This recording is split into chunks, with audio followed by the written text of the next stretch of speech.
दिल्ली के एक पुराने इलाके में एक मशहूर कलाकार का मकबरा था। कहा जाता था कि उस कलाकार ने अपनी कला के माध्यम से आत्माओं को कैद करना सीख लिया था। जब वह मरा तो उसकी आत्मा को एक कब्र के अंदर बंद कर दिया गया।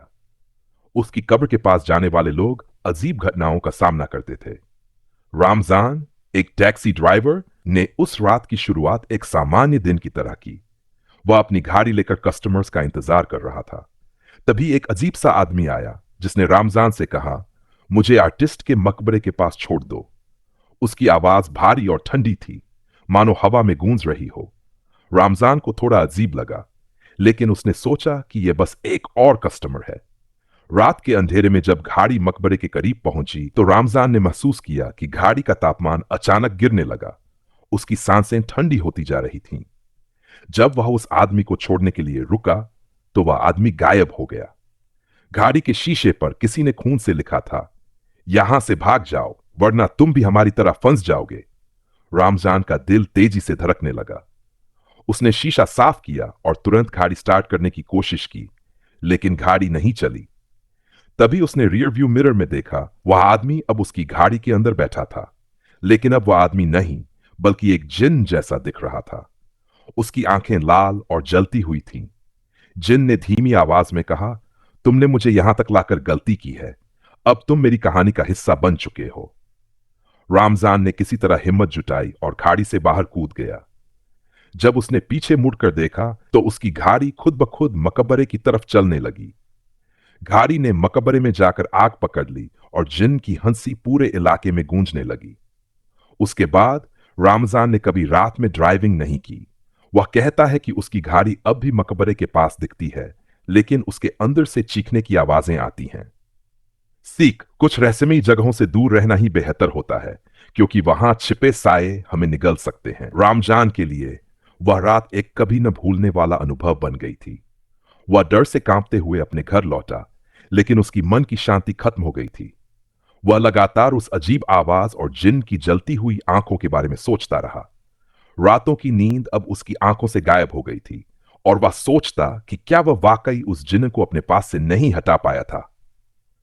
एक दिन जब वह काम से लौट रहा था, उसने फिर से उस गाड़ी को देखा। यह वही गाड़ी थी जो उस रात मकबरे के पास खड़ी हुई थी, लेकिन अब वह खाली थी। कोई अंदर नहीं था। रामजान ने सोचा कि शायद यह सिर्फ उसका भ्रम था, लेकिन अचानक एक जोर की चीख सुनाई दी। वह चौंका और घड़ी के पास गया, जहां उसने देखा कि कोई बहुत पुरानी किताब घड़ी के पास पड़ी थी। जब उसने किताब उठाई तो उसका दिल और तेज धड़कने लगा। किताब के पहले पन्ने पर लिखा था, इस किताब में छिपी है उस आर्टिस्ट की आत्मा जो अपनी कला से जिन्नों को कैद करता था। रामजान को समझ में नहीं आया, लेकिन किताब में आगे जो कुछ लिखा था उसने उसके रोंगटे खड़े कर दिए। वह आर्टिस्ट जिसने अपनी आत्मा को अमर बना लिया था, अब किसी और के रूप में जिन्न बन चुका था, और वो घड़ी उसी की आत्मा को पकड़ने का जरिया थी। अगली रात रामजान को फिर वही जिन्न अपने ख्वाब में दिखा। इस बार वह सीधा उसकी तरफ बढ़ते हुए कह रहा था, तुमने मेरा खेल शुरू किया है, अब तुम्हें इसका अंत करना होगा। रामजान ने अगले दिन फैसला किया कि वह उस आर्टिस्ट के मकबरे पर जाकर सच्चाई का पता लगाएगा। जैसे ही वह वहां पहुंचा, मकबरे का दरवाजा अपने आप खुल गया। अंदर जाने पर उसे अचानक एक बहुत ठंडी हवा महसूस हुई और मकबरे के भीतर अंधेरे में किसी की छाया दिखी। वह डरते हुए आगे बढ़ा और देखा कि वही जिन उसकी ओर बढ़ रहा था। उसकी आंखें अब और भी डरावनी हो चुकी थीं, मानो वह रामजान के दिल की धड़कनों को सुन रहा हो। जिन ने कहा, तुमने सब कुछ जान लिया है, अब तुम मेरी कैद से बच नहीं सकते। रामजान ने बिना हिम्मत खोए एक शब्द बोला, मुझे तुम्हारी कैद से बाहर निकालो और तुम्हारी आत्मा को मुक्त करो। यह सुनते ही जिन की हंसी गूंज उठी। तुम सोच भी नहीं सकते कि यह कैसे होगा। अचानक रामजान ने किताब में एक पुराना मंत्र पढ़ा जो आर्टिस्ट के जिन को मुक्त कर सकता था। जैसे ही उसने मंत्र पढ़ा, एक जोर की आवाज आई और जिन का रूप गायब हो गया। वह और भी अंधेरे में समा गया।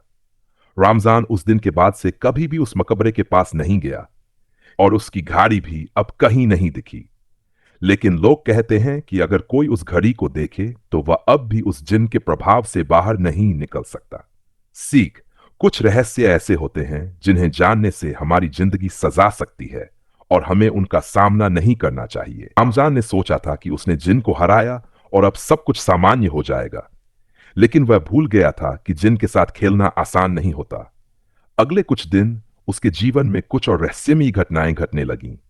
जैसे ही वह काम पर जाता, उसे लगता कि कोई उसका पीछा कर रहा है। घड़ी में बैठकर वह अक्सर पुराने मकबरे का ख्याल करता और हर रात उसे उस जिन्न की गहरी डश खौफनाक हंसी सुनाई देती। एक रात जब वह अपनी गाड़ी चला रहा था, अचानक उसकी घड़ी की लाइट्स बुझ गई। रामजान ने सोचा कि बैटरी खत्म हो गई है, लेकिन जैसे ही उसने घड़ी को रोशन करने की कोशिश की, घड़ी अपने आप रुक गई। और फिर उसने देखा वही जिन फिर से उसकी रियर व्यू मिरर में नजर आ रहा था। इस बार वह और भी ज्यादा विकृत और डरावना दिख रहा था, जैसे उसकी आंखों में एक और आत्मा बंद हो। तुम नहीं बच सकते, जिन की आवाज बहुत ही डरावनी थी। तुमने मेरी आत्मा को मुक्त किया था, लेकिन तुमने मेरी जगह ले ली है। अब तुम मेरी जिंदगी का हिस्सा बन चुके हो। रामजान की आंखों में डर समा गया। वह किसी भी कीमत पर इस नरक से बाहर निकलने का रास्ता ढूंढना चाहता था, लेकिन वह महसूस कर रहा था कि यह सब कुछ उसके ऊपर जबरदस्ती लादा जा रहा है। घड़ी की आवाजें अब एक डरावनी लहर में बदल चुकी थी। उसने घड़ी को रोशन करने की कोशिश की, लेकिन अब उस घड़ी के भीतर कुछ अजीब घटने लगा। कुछ पल के लिए घड़ी के अंदर एक कटा हुआ खौफनाक चेहरा उभरा और फिर वही चीख सुनाई दी। रामजान ने घड़ी को फेंकने की कोशिश की, लेकिन घड़ी अपने आप उसके पास लौट आई। फिर अचानक घड़ी की स्क्रीन पर एक संदेश दिखाई दिया, तुम्हारा समय अब खत्म हो चुका है। रामजान के शरीर में एक सिहरन दौड़ गई। उसे अब समझ आ गया था कि वह जिन को केवल उस किताब से मुक्त नहीं कर पाया था, बल्कि उसने अपनी आत्मा को उसके चंगुल में फंसा लिया था। अब वह जिन का हिस्सा बन चुका था। अगली सुबह रामजान की गाड़ी सड़क पर खड़ी थी, लेकिन रामजान कहीं दिखाई नहीं दिया। उसके दोस्तों और परिवार वालों ने उसे हर जगह ढूंढा, लेकिन वह कहीं नहीं मिला। कुछ महीने बाद किसी ने देखा कि एक नई टैक्सी उसी घड़ी में चल रही थी, और जब लोग उसमें बैठते तो उन्हें वही आवाज सुनाई देती, वह डरावनी हंसी और वही अजीब चेहरा। कहते हैं जब भी कोई उस घड़ी में बैठता है तो उसे वही जिन का सामना करना पड़ता है, और अगर कोई उस घड़ी में बहुत देर तक बैठता है तो वह भी रामजान की तरह खो जाता है। उसकी आत्मा वहीं कैद हो जाती है और घड़ी हर बार अपने नए मालिक की तलाश में निकल पड़ती है। सीख, कुछ रहस्य ऐसे होते हैं जिनसे जुड़ने की कीमत हमारी जिंदगी होती है। कभी भी अज्ञात से खेलने की कोशिश मत करो, क्योंकि वह तुम्हें कभी भी तुम्हारी असली पहचान से हटा सकता है।